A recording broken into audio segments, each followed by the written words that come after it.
El ciclo ovárico es el proceso de maduración de los óvulos en el aparato reproductor femenino.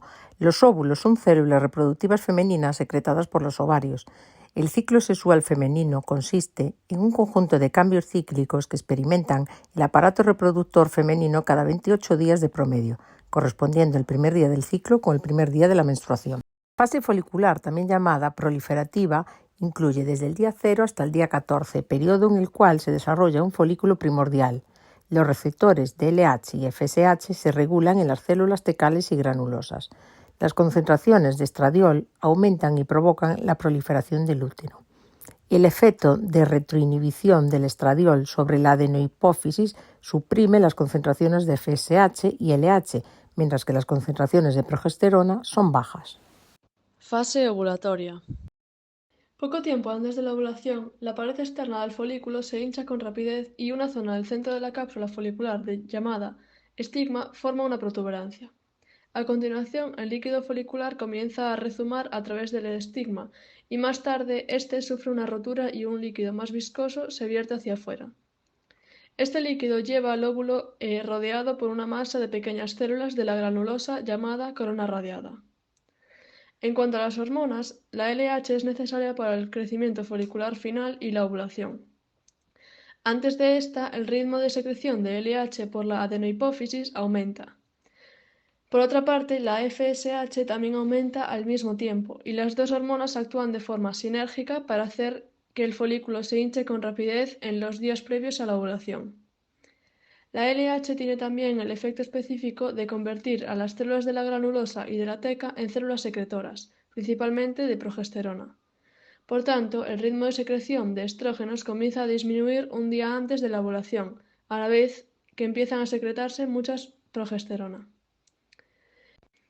En este entorno, en el que el folículo creció rápidamente, disminuyó la secreción de estrógenos y se empezó a secretar progesterona. En poco tiempo surgen dos hechos necesarios para la ovulación. En primer lugar, la teca externa libera enzimas proteolíticas de los lisosomas, que disuelven la pared de la cápsula folicular y causan una hinchazón adicional de todo el folículo y la degeneración del estigma. Al mismo tiempo, se produce el crecimiento rápido de nuevos vasos sanguíneos en el interior de la pared del folículo y comienzan a secretarse prostaglandinas en tejidos foliculares.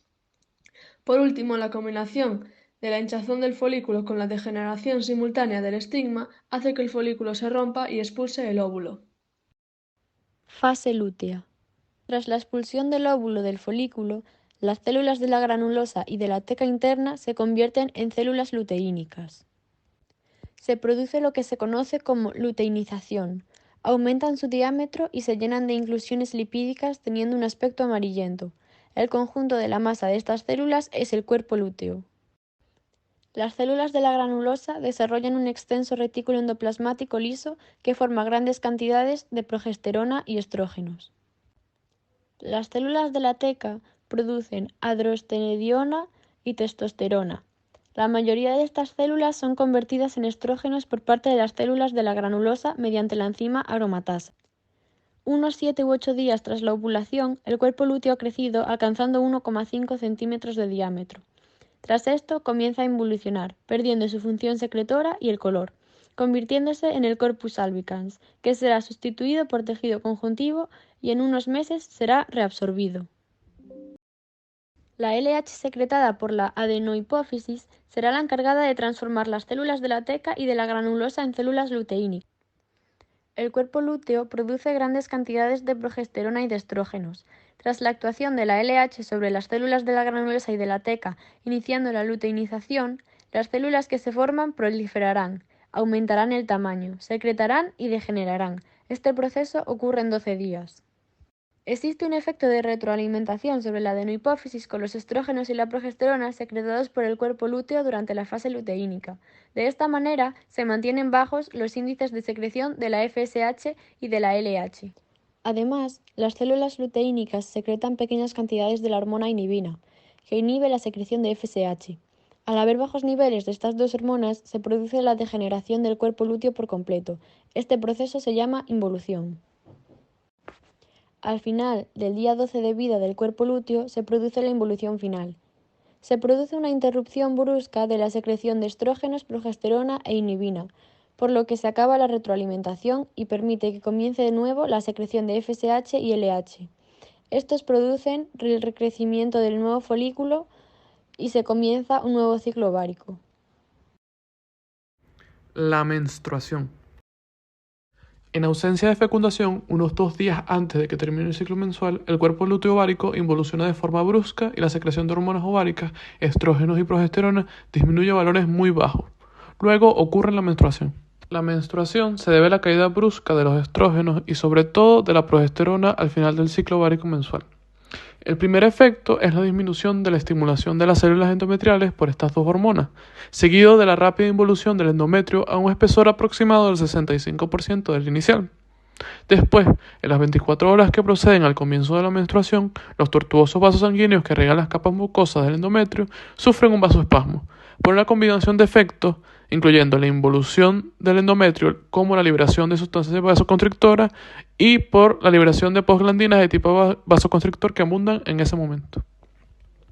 El vasoespasmo, la disminución de nutrientes del endometrio y la pérdida de la estimulación hormonal provocan una necrosis incipiente del endometrio, sobre todo de los vasos sanguíneos.